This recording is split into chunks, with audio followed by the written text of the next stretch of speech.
The meatloaf was getting cold, but that wasn't why my stomach had turned to concrete. Megan sat across from me at our kitchen table, cutting her food with surgical precision, the same way she approached everything in life. Our kids, Ellie and Max, were upstairs doing homework, their voices drifting down through the ceiling like echoes from a happier world.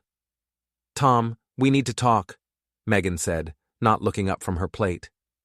"Before we dive deeper into this story, I have one small request. Please subscribe, drop a like, comment, and hit that hype button to boost this channel so more people can discover these incredible Reddit stories." I'd been dreading those words for weeks, the late nights at the dental office, the new clothes, the way she'd started holding her phone like it contained state secrets. But nothing could have prepared me for what came next.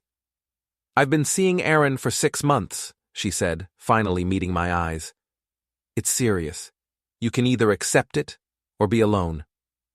Aaron.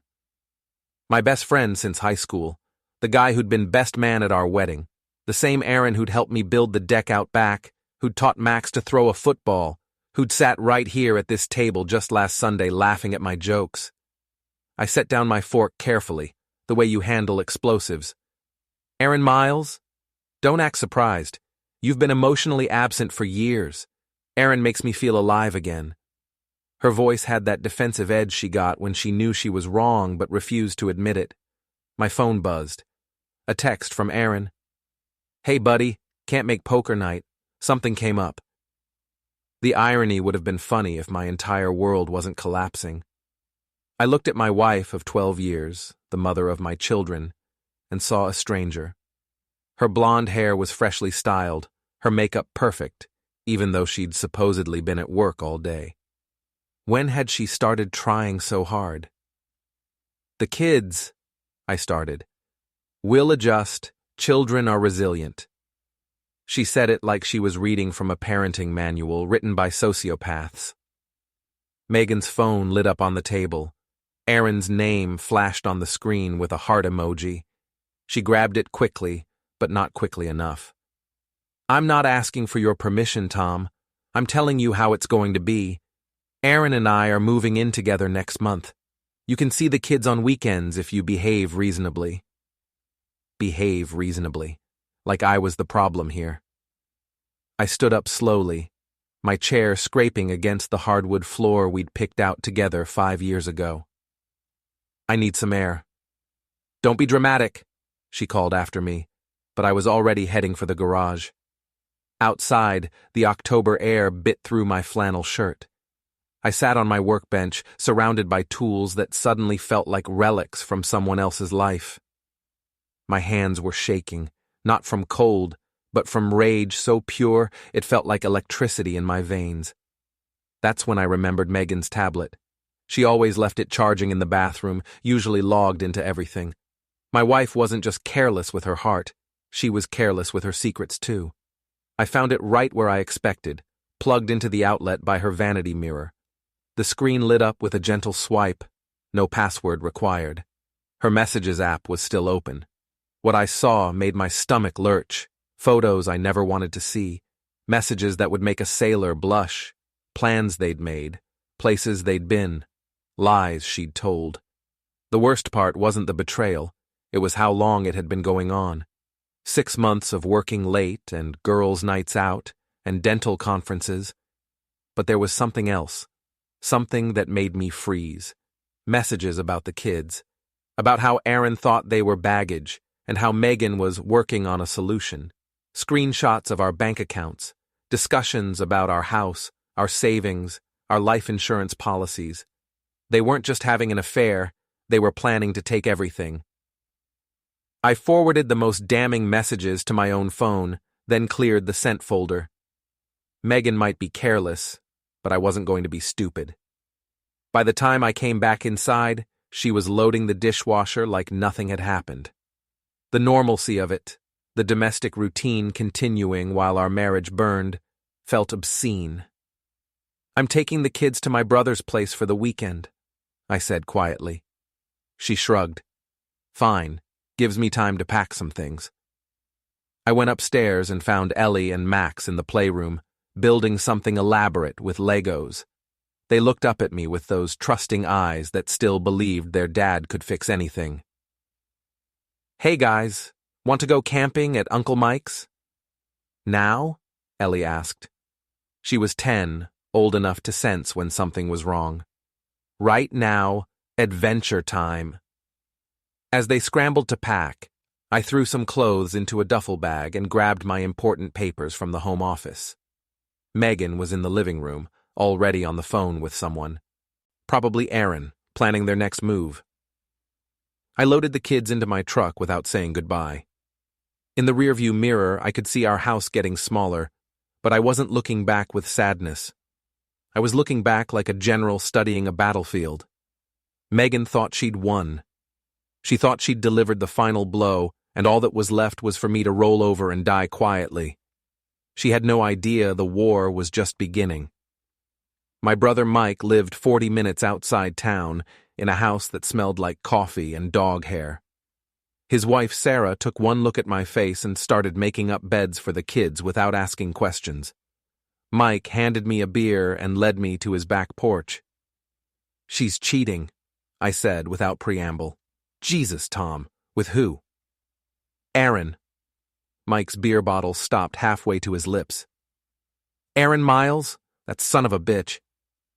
The kids were inside watching cartoons, their laughter drifting through the screen door like music from another planet. For a moment, I let myself imagine this was just a normal weekend visit. Then my phone buzzed with another text from Megan. "Where are you? We need to discuss logistics." Logistics, like our family was a business merger gone wrong. I showed Mike the screenshots I'd saved from Megan's tablet. His face went through several shades of red as he scrolled through them. "Tom, this is evidence. You need a lawyer." "I need more than that." Over the next 3 days, while the kids played with their cousins and pretended everything was normal, I started building my case. Not just the legal kind, the kind that would destroy both of them completely. First, I called Rachel Miles, Aaron's wife. We'd been couple friends for years, barbecuing together, taking family vacations. She deserved to know what her husband was really doing during his overtime shifts. "Rachel, it's Tom. I need to tell you something, and it's going to hurt." The silence that followed was deafening. Then, quietly, "It's Aaron, isn't it?" "You knew?" I suspected. The late nights, the new cologne, the way he's been treating me like I'm invisible. Her voice was steady, but I could hear the pain underneath. "Do you have proof?" I met Rachel at Murphy's Bar, a dive on the outskirts of town where the lighting was dim and the bartender minded his own business. She arrived looking like she'd aged 5 years in 5 hours, but her eyes were sharp with purpose. "I found these on Megan's tablet," I said, sliding my phone across the sticky table. Rachel's face went white as she scrolled through the messages. When she got to the photos, she pushed the phone away like it was radioactive. "That bastard! That absolute bastard!" She was crying now, but the angry kind of tears that meant someone was about to pay. "He told me he was working late to save money for our anniversary trip to Hawaii." "Rachel, there's more. They're not just screwing around. They're planning to take everything, my house, my kids, my savings. Look at this." I showed her the messages about the baggage and the financial screenshots. Rachel's tears dried up fast, replaced by something much more dangerous. "What do you want to do about it?" she asked. "I want to destroy them both, completely, legally."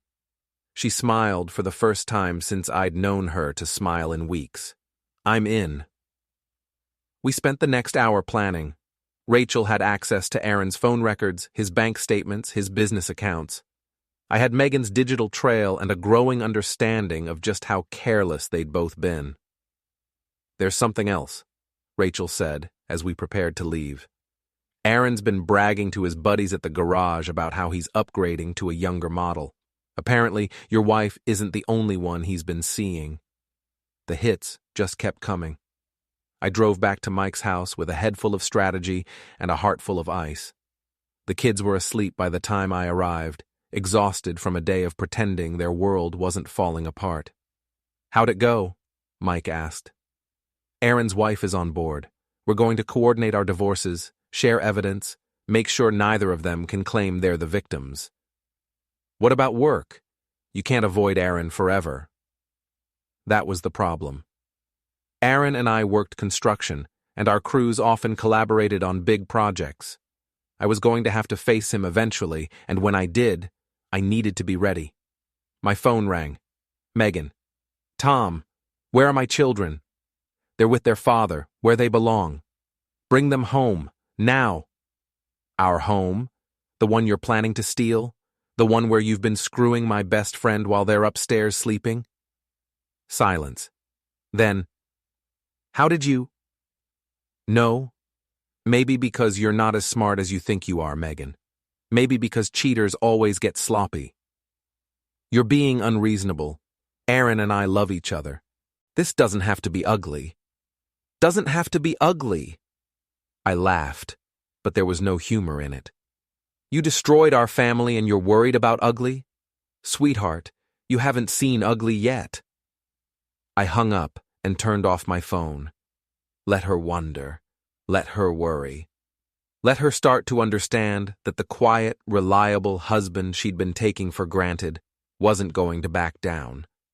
Outside, the October wind was picking up, rattling the windows and stripping the last leaves from the trees. Winter was coming early this year, and it was going to be brutal. Perfect. Monday morning came too soon.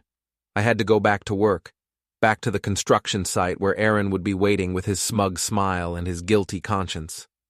The kids went to school from Mike's house, and I promised them we'd figure everything out soon. "Is Mom okay?" Ellie asked as I dropped them off. "Mom's going through some changes, sweetheart, but you and Max are going to be fine. Daddy's going to make sure of that." The construction site was buzzing with activity when I arrived. We were building a new shopping complex, and the project was behind schedule. My crew, Gus, Little Mike, and 3 other guys I'd worked with for years, were already setting up equipment. "Boss, where you been?" Gus asked. He was my foreman, a weathered man in his 50s who'd taught me half of what I knew about construction. "Aaron's been asking questions." "What kind of questions?" "About your family situation, acting all concerned, but something felt off about it." Before I could respond, Aaron's truck pulled up. He climbed out wearing his usual cocky grin and a new leather jacket that probably cost more than most people made in a week. Where was he getting that kind of money? "Tommy boy," he called out, walking over with his arms spread wide like we were long-lost brothers. "Heard you took an impromptu vacation. Everything okay at home?" The casual concern in his voice, the fake worry. It took every ounce of self-control I had not to put my fist through his face right there. "Everything's fine, Aaron. Just needed some family time." "Good, good. You know, if you ever need someone to talk to, I'm here for you. That's what friends are for, right?" Friends. The word tasted like poison. "Actually, Aaron, there is something I wanted to discuss with you. Privately." His smile flickered for just a moment. "Sure thing, buddy. What's on your mind?" I led him away from my crew, toward the edge of the construction site where we could talk without being overheard. The morning sun was bright, but there was a chill in the air that made everything feel sharp and dangerous. "I know about you and Megan," I said quietly. Aaron's face went through a series of rapid changes: surprise, guilt, defiance, and finally, arrogance. "Oh, well, I guess the cat's out of the bag then." "That's it? That's all you have to say?" He shrugged, hands in his pockets like we were discussing the weather. "Look, Tom, I didn't plan for this to happen, but Megan and we have something special, something real. I'm sorry you had to find out this way, but maybe it's for the best." "For the best?" My voice was rising, and I forced myself to lower it. "You're talking about my wife, my family." "Your wife who's been unhappy for years," Your family that you barely paid attention to. Aaron stepped closer, and I could smell his expensive cologne, the same scent that was probably all over my bed, my house, my life. Face it, Tom. You lost her because you took her for granted. I just gave her what she needed. The urge to hit him was overwhelming. My hands were clenched into fists, and Aaron must have seen it because he took a step back. Easy there, buddy. No need to get violent. We're all adults here. Adults. I laughed bitterly. Adults don't sneak around behind their best friend's back. Adults don't plan to steal someone's kids and their savings account. Now Aaron looked genuinely surprised. What are you talking about? The messages, Aaron. The screenshots of my bank accounts. The conversations about how my kids are baggage that needs to be dealt with. For the first time since this conversation started, Aaron looked uncomfortable. Tom, you don't understand. Those messages were taken out of context. Were they? Because it looked pretty clear to me. You and my wife planning to take everything I've worked for and leave me with nothing. It's not like that? Then what is it like? Explain it to me, friend. Aaron straightened up, and the fake concern disappeared from his face. What replaced it was something uglier. Entitlement mixed with contempt. You want the truth? Fine. Megan deserves better than this. He gestured around the construction site. Better than a guy who comes home covered in dirt and grease every day. Better than someone who's content to stay in this town forever. I can give her things you never could. Like what? A cheating husband who lies to his own wife? Rachel and I, that's complicated. I bet it is. Does Megan know about your other girlfriends, Aaron? Because Rachel sure didn't know about them. The color drained from Aaron's face. You talked to Rachel? We had a very enlightening conversation. Turns out you've been busy. Megan's not your first affair, is she? She's just the latest. Aaron's jaw tightened. You don't know what you're talking about. Don't I? See, the thing about cheaters is they always think they're smarter than everyone else. But they're not. They're just better at lying. Until they get caught. I started walking back toward my crew, but Aaron grabbed my arm. Tom, wait. Look, maybe we can work something out. Some kind of arrangement. I yanked my arm free. The only arrangement we need is this. Stay away from my family, stay away from my kids, and stay the hell away from me. Or what? I turned back to face him, and whatever he saw in my expression made him take another step back. Or you'll find out exactly what happens when you push a quiet man too far.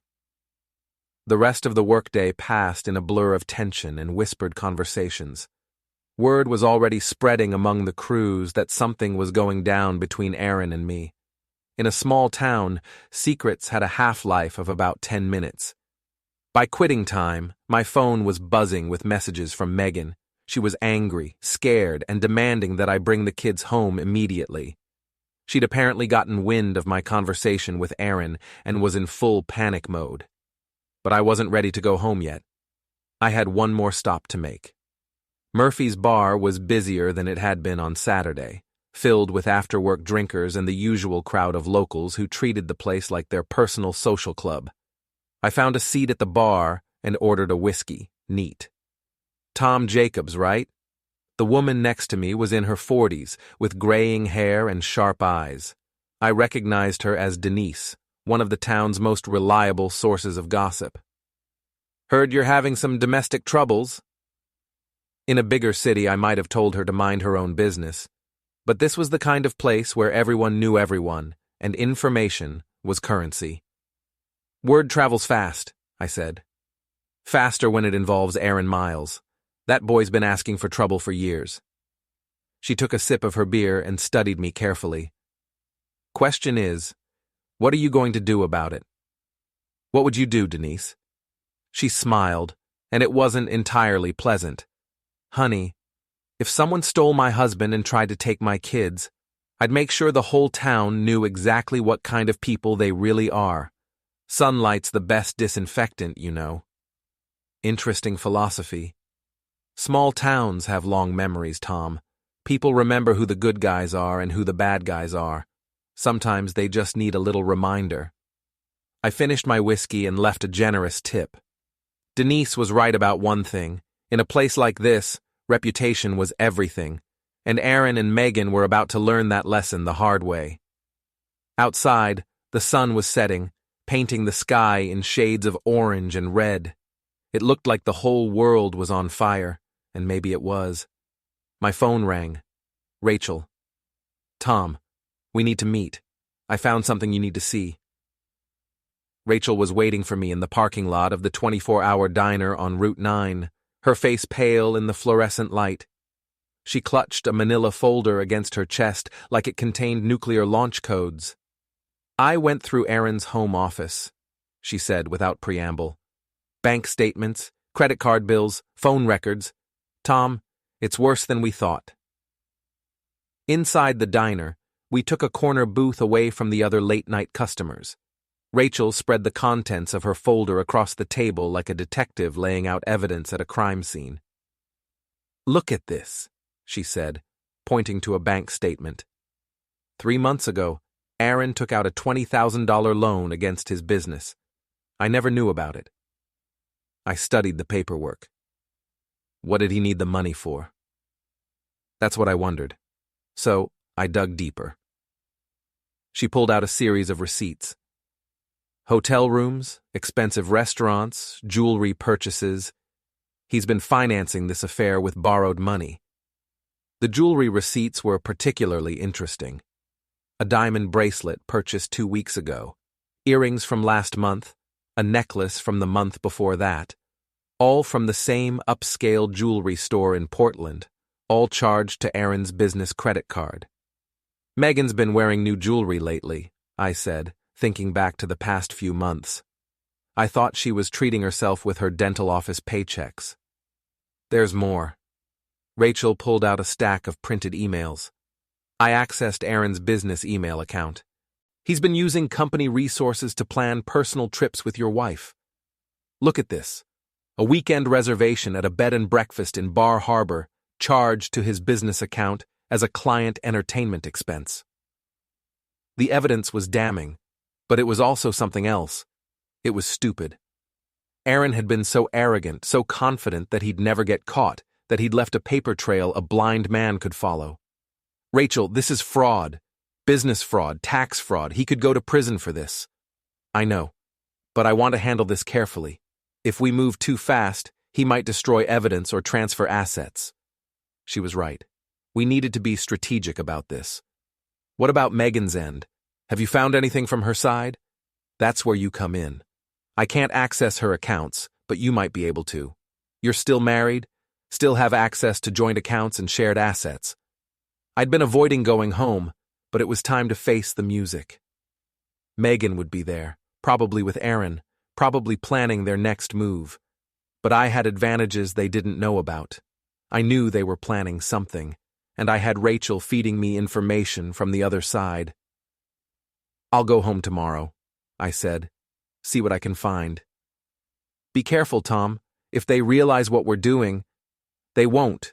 They think I'm just the dumb, heartbroken husband who's going to roll over and take whatever they dish out. Rachel smiled grimly. They have no idea what they're dealing with, do they? None at all. The drive back to Mike's house gave me time to think. Aaron and Megan had made a crucial mistake. They'd underestimated me. They saw a quiet, steady guy who worked with his hands and came home tired every night, and they assumed that meant I was stupid or weak. They were about to learn the difference between quiet and weak. The next morning, I dropped the kids off at school and drove to my house for the first time in 4 days. Megan's car was in the driveway, along with Aaron's flashy pickup truck. The sight of it parked in my driveway, like he belonged there, made my pressure spike.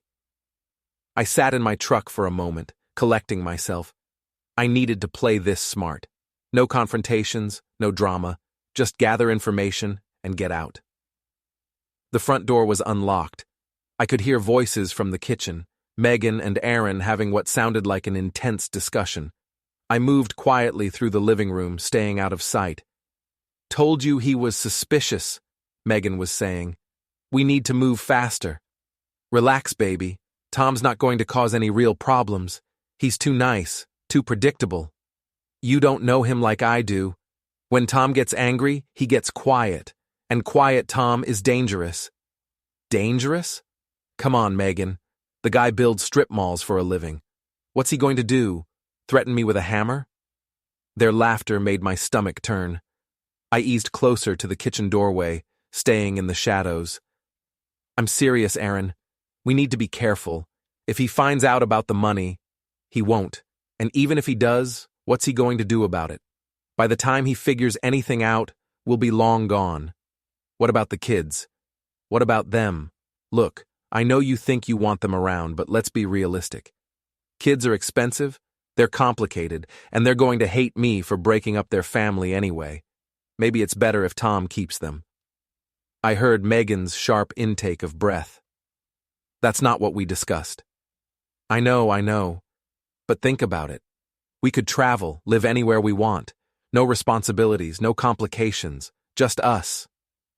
Aaron, those are my children. And they'll always be your children. But that doesn't mean they have to live with us full time. We can visit them, take them on vacations.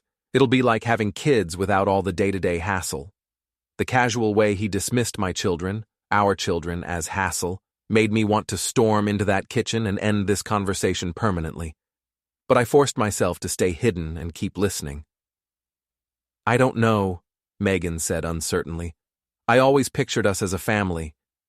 We will be a family, a better family, without all the baggage from your old life. Baggage. He was talking about Ellie and Max like they were unwanted luggage. Speaking of baggage, Aaron continued, we need to talk about the house situation. My lawyer says the best strategy is to claim Tom was emotionally abusive. That way you get the house, the savings, everything. But he wasn't abusive. Tom never even raised his voice. Doesn't matter. Emotional abuse is hard to prove either way. Your word against his. And with the right lawyer, your word carries more weight. I don't know if I can do that. Lie about Tom being abusive. It's not lying, it's strategy. Look, do you want to start our new life together with nothing? Or do you want to start it with a house, savings, and enough money to do whatever we want? I'd heard enough. More than enough. I backed away from the kitchen and slipped upstairs to the home office. If they were planning to claim the house and savings, I needed to protect what I could. Our computer was password protected, but I knew Megan's passwords. She used the same 3 combinations for everything. Within minutes, I was into our joint bank accounts, investment accounts, and credit card statements. What I found made my hands shake with rage. Over the past 3 months, Megan had been systematically draining our joint savings account. Small withdrawals at first, then larger ones. Cash withdrawals that wouldn't leave a paper trail showing where the money went. In total, she'd taken nearly $15,000 from our children's college fund. But she'd been sloppy about it. Each withdrawal was documented, with dates and times. And several of them corresponded exactly with the dates on Aaron's hotel and restaurant receipts that Rachel had shown me. I printed everything. Bank statements, transaction records, account summaries. Then I copied our tax returns, insurance policies, and mortgage documents. Everything I'd need to prove what they'd been doing. As I worked, I could still hear their voices from downstairs. They were making plans, talking about cities they wanted to visit, houses they wanted to buy, the life they were going to build on the ashes of mine. But they were making a crucial mistake. They were planning for a future that assumed I'd go quietly, that I'd accept their version of events and fade into the background. They were wrong. I gathered up the printed documents and stuffed them into a briefcase. Then I did something that felt both necessary and deeply satisfying. I changed all the passwords on our joint accounts, every single one. Let them try to steal from me now. As I prepared to leave, I heard footsteps on the stairs. Megan appeared in the doorway of the office, looking surprised and guilty. Tom, I didn't hear you come in. Just picking up some paperwork, I said calmly. Don't mind me. She was wearing the diamond bracelet Aaron had bought her, the one that had been purchased with money stolen from our children's future. The sight of it made me sick. Tom, we should talk. About the kids, about the house, about everything. Nothing to talk about, Megan. You made your choice. Now you get to live with it. It doesn't have to be ugly between us. I looked at her, really looked at her, and wondered when she'd become someone I didn't recognize. The woman I'd married would never have stolen from her own children. The woman I'd married would never have conspired to destroy an innocent man's life with false accusations. You're right, I said finally. It doesn't have to be ugly, but it's going to be. I walked past her and down the stairs. Aaron was in the living room now, sprawled on my couch like he owned the place. He looked up when I appeared, his expression cautious but not particularly worried. Tom, good to see you, man. Megan and I were just, I don't care what you were doing, I said, but I want you out of my house. Now. Hey, no need to get hostile. We're all adults here. Adults don't steal from children's college funds. Adults don't plan to destroy families for their own entertainment. Aaron's casual demeanor slipped a little. I don't know what you think you heard. I heard enough. I walked to the front door and held it open. Get out. For a moment I thought Aaron might refuse. He was bigger than me, younger, probably stronger. But something in my expression must have convinced him that pushing me right now would be a very bad idea. He stood up slowly, making a show of not being intimidated. This isn't over, Tom. You're right about that. After they left, I sat in my empty house and made a list of everything I needed to do. Call a lawyer, secure our assets, document everything, prepare for war. Because that's what this was now, war. And in war, the side that's better prepared usually wins. I was going to be very, very prepared. The law office of Patricia Hendricks was located in a converted Victorian house downtown, all dark wood and leather-bound books. Patricia herself was a small woman in her 60s with steel-gray hair and the kind of sharp eyes that missed nothing. She'd been recommended by 3 different people as the toughest divorce lawyer in the county. Mr. Jacobs, she said, settling behind her desk with the folder of evidence I'd brought her. I've reviewed your initial documentation. This is quite comprehensive. I believe in being thorough. Good. That's going to serve you well. She opened the folder and began spreading documents across her desk. Let's start with the financial irregularities. These withdrawals from your joint savings account, they're clearly documented and quite damaging to your wife's case. Can we get the money back? Possibly. More importantly, we can use this to establish a pattern of deceptive financial behavior, combined with Mr. Miles's business fraud, and yes, what he's doing definitely constitutes fraud. We have a strong foundation for your case. Patricia picked up another document. Now, about the custody situation. You mentioned they're planning to claim emotional abuse? That's what I heard them discussing. Emotional abuse claims are serious, but they require evidence, documentation, witnesses, a pattern of behavior. From what you've told me, your wife would be fabricating these claims entirely. Completely. Then we'll be ready for them. In fact, we'll be more than ready. Patricia smiled, and it was the kind of smile that probably made opposing lawyers break out in cold sweats. Mr. Jacobs, I want you to understand something. Your wife and her boyfriend have made several critical errors. They've left a paper trail, they've been careless with evidence, and they've underestimated their opposition. Those are the kinds of mistakes that lose cases. Over the next hour, Patricia outlined our strategy. We'd file for divorce immediately, seeking full custody of the children and citing Megan's financial misconduct and adultery. We'd freeze the joint accounts to prevent further theft. And we'd coordinate with Rachel Miles, who was filing her own divorce papers that same week. What about Aaron's business fraud? I asked. That's where things get interesting. Mrs. Miles has evidence of him using business funds for personal expenses, falsifying business records, and potentially committing tax fraud. She's considering whether to report him to the authorities. Will that help our case? It won't hurt. A man facing potential criminal charges isn't exactly ideal stepfather material. I left Patricia's office feeling something I hadn't felt in weeks. Hope. Not just hope, but confidence. For the first time since this nightmare began, I felt like I was the one in control. That afternoon, I picked up the kids from school and took them out for ice cream. They'd been staying at Mike's house for almost a week now, and the strain was starting to show. Ellie had been quiet and withdrawn, while Max had been acting out, getting into fights at school. "Dad, when are we going home?" Ellie asked, picking at her sundae. "Soon, sweetheart. Daddy's working on some grown-up problems, but we'll be home soon." "Is it because of Mom's boyfriend?" The question hit me like a punch to the gut. I'd been trying to protect them from the worst of it, but kids see more than adults think they do. "What do you know about Mom's boyfriend?" "I saw him at the house sometimes when you were at work. Mom said he was just a friend, but—" She shrugged, suddenly looking much older than 10. "But you knew better." It was the way they looked at each other, and Mom started acting different. Happier, but also sneakier. Out of the mouths of babes.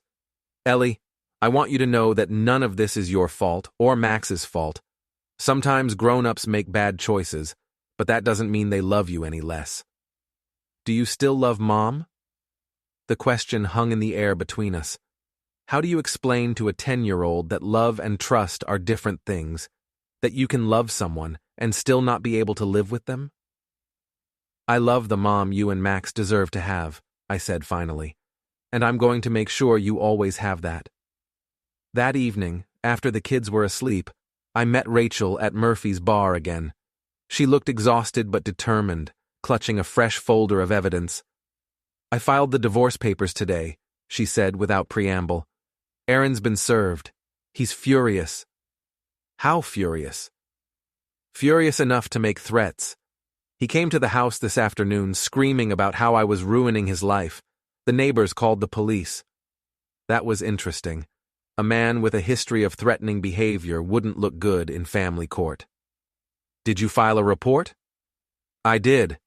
And Tom, there's something else. I found out about Aaron's other girlfriend." She slid a photograph across the table. It showed Aaron with a woman I didn't recognize, obviously taken at a restaurant. They were holding hands across the table, looking very much like a couple. "Her name is Jessica. She's 23, works at the bank. Apparently, Aaron's been seeing her for about 2 months. Does Megan know?" "I don't think so, but she's about to." Rachel's smile was sharp enough to cut glass. I thought she deserved to know what kind of man she's throwing her family away for. The next morning brought a phone call that changed everything. Patricia Hendricks sounded excited, which was unusual for a woman who typically maintained professional calm. "Mr. Jacobs, we need to meet immediately. Something's happened that significantly strengthens our position." An hour later, I was back in her office, listening to news that was almost too good to believe. "Your wife's attorney contacted me this morning," Patricia said. "Apparently Mrs. Jacobs wants to negotiate a settlement. She's willing to discuss custody arrangements and financial division." That's fast. What changed? "I suspect she's learned about Mr. Miles's other romantic entanglements. Nothing motivates a cheating spouse to settle quickly like discovering they've been cheated on themselves." Patricia was right.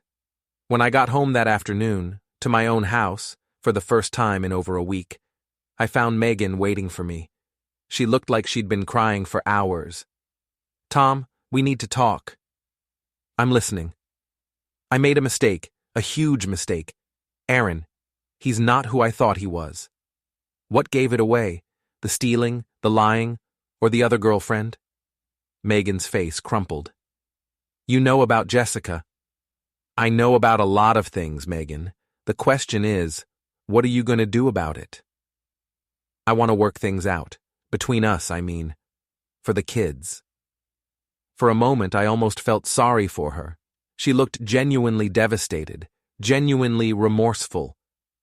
But then I remembered the conversations I'd overheard, the money she'd stolen, the lies she'd been prepared to tell in court. "Megan, you didn't just cheat on me. You conspired to destroy me. You stole from our children's college fund. You were planning to claim I was abusive. I never would have gone through with that. Wouldn't you? Because I heard you discussing it with Aaron just yesterday. She had no answer for that. Tom, please. I know I screwed up, but we can fix this. We can go to counseling. We can... No, we can't. You didn't just break our marriage, Megan. You broke our family. You broke our children's trust in their mother. You broke something that can't be fixed. So that's it? You're just going to throw away 12 years? I'm not throwing anything away. You already did that. The conversation continued for another hour, but the outcome was never in doubt. Megan had burned too many bridges, told too many lies, caused too much damage. There was no coming back from what she'd done. But as I watched her leave, probably to go confront Aaron about his other girlfriend, I realized something important. I wasn't angry anymore. I wasn't hurt anymore. I was just done. The war was almost over, and I'd won. But the best part was still to come. 2 weeks later, the whole town knew everything. In a place like ours, scandal spread faster than wildfire, and the Aaron-Megan-Jessica triangle was the juiciest gossip anyone had seen in years. It started when Rachel, accidentally, left copies of Aaron's bank statements at the beauty salon where she got her hair done. The owner, Mrs. Patterson, was the unofficial town crier, and by that afternoon, everyone knew about Aaron's business fraud and his multiple affairs. Then, Denise from Murphy's Bar got hold of some of the more salacious text messages between Aaron and Megan. She shared them with her book club, who shared them with their neighbors, who shared them with everyone they knew. By the end of the week, Aaron's auto repair shop was empty. Nobody wanted their car fixed by a man who stole from his own business to fund his affairs. His biggest commercial client, the county school district, canceled their fleet maintenance contract. Megan fared even worse. Dr. Patel, her boss at the dental office, called her into his office after 3 patients specifically requested different hygienists because they didn't feel comfortable with Megan. In a small town, reputation was everything, and hers was destroyed. People are talking, Dr. Patel told her, according to Gina, the receptionist who'd once been Megan's ally. They're saying you can't be trusted, that you steal from families, lie to children. I can't have that associated with my practice. Megan was fired that same day. But the real coup de grace came from an unexpected source. Jessica, Aaron's 23-year-old girlfriend from the bank. Apparently, Jessica had been under the impression that Aaron was separated from his wife and planning to divorce her to be with Jessica exclusively. When she found out about Megan and about the fact that Aaron had been playing both women against each other, she decided to get some revenge of her own. Jessica worked at the bank where Aaron had his business accounts. She'd been the one processing his loan applications, helping him hide the fact that he was using business funds for personal expenses. Now, facing the possibility of losing her job over her involvement with a client, she decided to cooperate fully with the bank's investigation into Aaron's financial irregularities. The bank froze Aaron's accounts and called in his loans. The IRS opened an investigation into his tax returns. The state licensing board began looking into whether his business practices violated regulations. Within a month, Aaron Miles went from successful businessman to unemployed pariah facing potential criminal charges. The divorce proceedings were swift and decisive. With all the evidence Patricia and I had gathered, Megan's attorney advised her to accept whatever terms we offered rather than risk a trial. I got full custody of Ellie and Max, with Megan getting supervised visitation every other weekend. I got the house, the savings accounts, what was left of them, and the retirement funds. Megan got her car and whatever personal belongings she could carry. The final hearing was held on a gray December morning, with snow falling outside the courthouse windows. Megan sat at the defendant's table, looking like a ghost of her former self. Aaron wasn't there. He was meeting with his criminal attorney that same morning. "Mr. Jacobs," Judge Franklin said, The court finds that you've demonstrated exemplary character throughout these proceedings. Your children are fortunate to have a father who put their welfare above his own desire for revenge. If only she knew. After the hearing, I found Megan in the courthouse parking lot, sitting in her car and crying. Against my better judgment, I approached her. "Megan." She looked up at me with red, swollen eyes. "Tom, I'm so sorry. I'm sorry about everything." "I know you are. I don't know what I was thinking.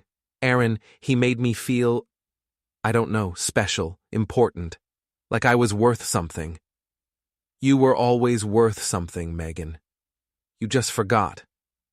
Can you ever forgive me?" I thought about that question for a long moment. Could I forgive her? Maybe. Someday. But forgiveness didn't mean forgetting. It didn't mean pretending that what she'd done was acceptable. And it definitely didn't mean letting her back into our lives. "I can forgive you for cheating on me," I said finally. "I can even forgive you for stealing from us. But I can't forgive you for what you did to Ellie and Max. They trusted you, and you betrayed that trust. That's something they'll carry with them for the rest of their lives.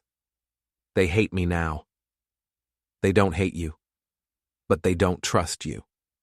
And trust, once broken, is almost impossible to rebuild." Megan nodded, tears streaming down her face. "What am I going to do now? I don't have a job, I don't have money, I don't have anywhere to go." "You'll figure it out. You're smart, you're capable. You just need to remember who you used to be before Aaron convinced you to become someone else." "Tom." "Goodbye, Megan." I walked away from her then, and it felt like closing the final chapter of a very long, very painful book. That evening, I picked up the kids from Mike's house and brought them home. Really home, for the first time in 2 months. They ran through the rooms like they were rediscovering a lost treasure, touching familiar objects and claiming their spaces again. "Dad, is Mom coming home too?" Max asked as I tucked him into bed.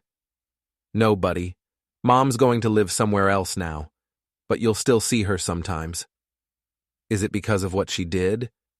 "It's because sometimes grown-ups make choices that change everything, but you and Ellie will always be the most important thing in my life, no matter what."